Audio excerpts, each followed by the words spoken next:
The man grabbed a handful of dirt and shakily put it into his mouth. Then, he said with great satisfaction, "This is the best stuff they've received in years. 6 pounds of dirt can be exchanged for $60,000. However, immediately after, Mark used the money he earned to buy 2 barrels of fresh water and a tomato growing in a pot. His extravagant spending immediately drew the attention of everyone on the floating island, and some even wanted to marry their daughters to him. But what you'd never guess is that just a few days ago, Mark was so poor he couldn't even afford water. Every day, he could only barely survive by filtering his own urine, and he had to remember to look like he was enjoying it while drinking. Since the land was submerged by seawater, human resources have become extremely scarce. Fortunately, Mark's swimming skills allowed him to often salvage valuable things from the seabed, including dirt that was more precious than gold. However, today Mark made a mistake by refusing a marriage proposal from a young girl in her prime. This immediately aroused the suspicion of the island chief. His daughter was so beautiful that no man could resist her. The island chief immediately ordered 2 burly men to forcibly examine Mark.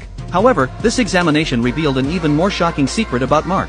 Behind his ears, he had gill-like organs, indicating that Mark was a mutant after the apocalypse. Not only had their ears grown gills, but their toes had also developed into flippers, allowing them to breathe and live freely underwater. Everyone was shocked by this discovery. They swarmed Mark and quickly captured him, as he was outnumbered.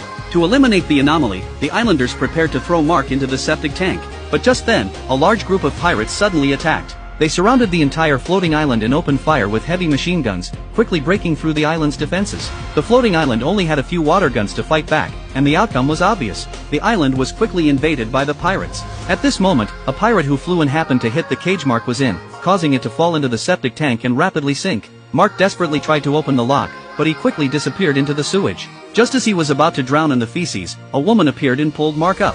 She said that if he wanted to live, he had to take her and her daughter away from here. It turned out that the floating island could no longer withstand the pirate invasion, and Ellie didn't want to be caught by the pirates, so she pinned her hopes on Mark. Mark swallowed a mouthful of sewage and resolutely nodded in agreement. The woman then pried open the lock and saved him. Mark kept his word and told Ellie to quickly open the gate while he swiftly dove into the water, swimming like a fish to his boat. He leaped onto the boat, easily took care of the pirates on board, and regained control of his vessel. Then, he took the mother and daughter and escaped the pirate encirclement without incident.